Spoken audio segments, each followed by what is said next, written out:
सरकार ने integrated land record management system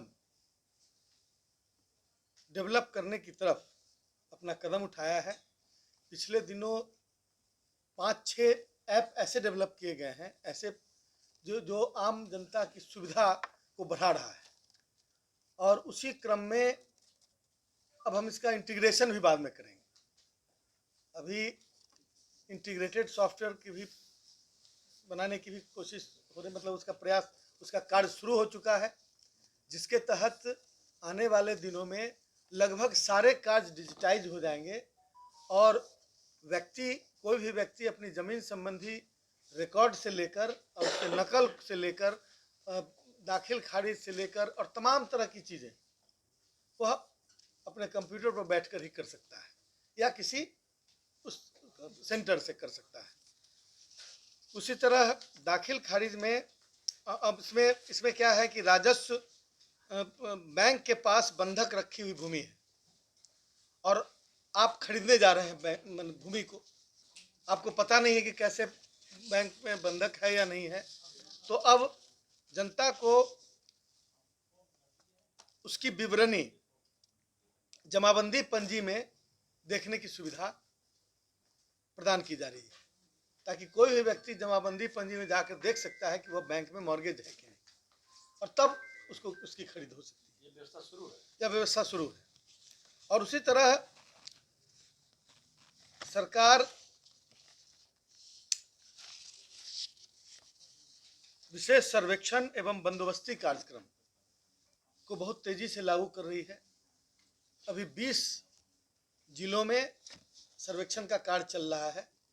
लगभग 10,000 एम्प्लॉयज़ और बहाल किए जा रहे हैं, जो इन कार्यों को बढ़ाने के लिए शेष जिलों में तैनात होंगे, और जिसमें विशेष सर्वेक्षण अमीन होंगे, कानूनगो होंगे और अन्य कर्मचारी होंगे।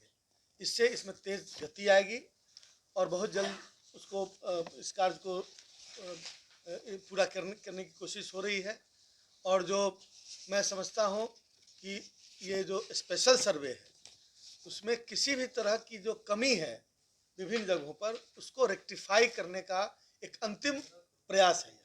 इसमें जो ज़मीन का प्रकार है या फिर ज़मीन जो किसी के कब्जे में है, जो गैर मजरूआ है, जो छिपा हुआ है, वो सारी ज़मीनें बिल्कुल पारदर्शी हो जाएंगी और सरकार उसके लिए ज़मीन का लैंड बैंक बनाने की तरफ अग्रसर है। सभी पदाधिकारियों को, अंचल अधिकारियों को निर्देश दिया गया है कि उनके क्षेत्र में पड़ने वाले जो भी गैर मजरूआ ज़मीन है उसका डाटा इकट्ठा करके और सरकार को समर्पित करें। सरकार आने वाले दिनों में 2 तरह की चीज़ें, एक तो यदि सरकार कोई परियोजना लाना चाहती है तो उसके लिए ज़मीन की उपलब्धता होगी, और दूसरा कि जो वास रहित भूमिहीन है बिहार में, तो पहले उनकी संख्या लगभग 27-28 हज़ार बची हुई थी। अभी तक 27-28 हज़ार में लगभग 12,000 भूमिहीनों को, वास रहित भूमिहीन सुटेबल कैटेगरी, उसको भूमि दिया जा चुका है।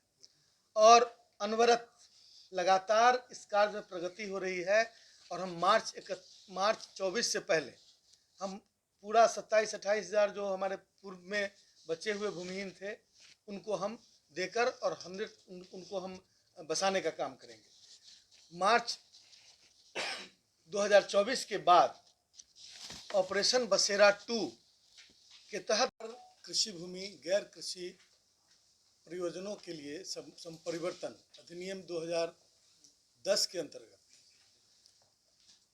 लैंड कन्वर्सन पोर्टल को आज लॉन्च करते हुए हमें बहुत खुशी हो रही है। और इस पोर्टल के लॉन्च करने का उद्देश्य है कि कोई भी बिहार में जो औद्योगिकरण की तरफ बिहार बढ़ रहा है, तो गैर कृषि कार्यों के लिए ज़मीन के संपरिवर्तन की जो आवश्यकता होती है उसमें काफ़ी समय लगता था और विभिन्न कार्यालयों में जाकर समय जाया करना पड़ता था। अब जनता की इस कठिनाई को देखकर सरकार ने यह फैसला किया कि पोर्टल डेवलप किया जाए, जिसमें ऑनलाइन एप्लीकेशन जाएगा और ऑनलाइन ही संपरिवर्तन होगा और उसका ऑनलाइन उसका जो सर्टिफिकेट होगा संपरिवर्तन का वो भी आप डाउनलोड कर सकते हैं। और इसका फ़ी जो है, जो सरकारी मूल्य है ज़मीन का, उसका मात्र 10% संपरिवर्तन शुल्क रखा गया है और उसको भी ऑनलाइन ही यूपीआई के माध्यम से, इंटरनेट बैंकिंग के माध्यम से, डेबिट क्रेडिट कार्ड के माध्यम से हम उसको पे कर सकते हैं। तो यह राजस्व विभाग के द्वारा पिछले दिनों जिस तरह की सुविधाओं को ऑनलाइन उपलब्ध कराया जा रहा है, उसी कड़ी का एक महत्वपूर्ण हिस्सा है।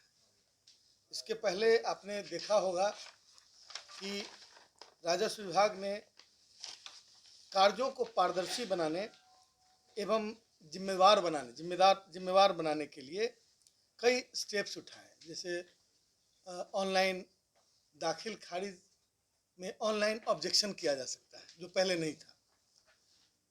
बीएलडीआर एक्ट जो है, डीसीएलआर के यहाँ बीएलडीआर एक्ट के अंदर केस को ऑनलाइन फाइल किया जा सकता है। एडीएम के यहाँ जो केस किए जाते हैं, जो पुनरीक्षणवाद का जो केसेस है, वो भी ऑनलाइन फाइल किया जा सकता है।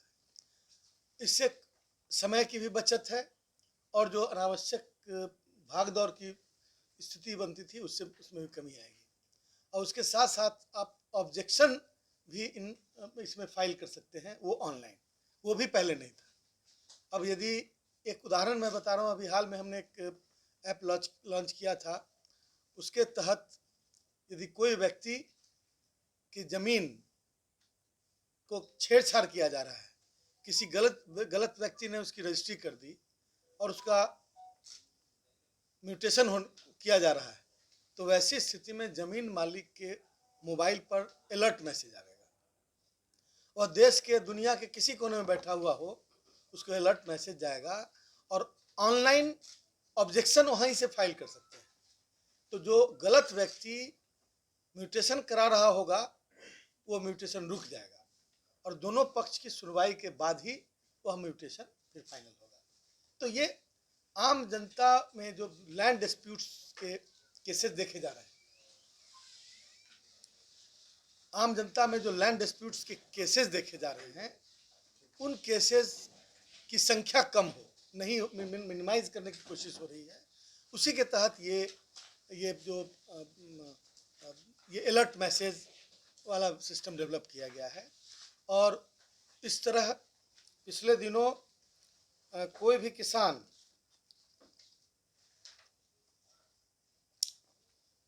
राजस्व अभिलेखों का डिजिटाइजेशन बहुत तेज़ी से हो रहा है। लगभग 15 करोड़ डॉक्यूमेंट्स हैं जिनका डिजिटाइजेशन होना था। लगभग 10 करोड़ डॉक्यूमेंट्स का डिजिटाइजेशन पूरा हो चुका है और वह पोर्टल पर उपलब्ध है। डिजिटली साइंड पेपर, अपने डॉक्यूमेंट का जो पहले नकल मंगवाते थे, वो डिजिटली साइंड पेपर आपको उपलब्ध है और A4 साइज के पेपर में मात्र 10 रुपये के शुल्क पर वह उपलब्ध है और ऑनलाइन भुगतान डिजिटली करने के बाद उसको आप प्राप्त कर सकते हैं।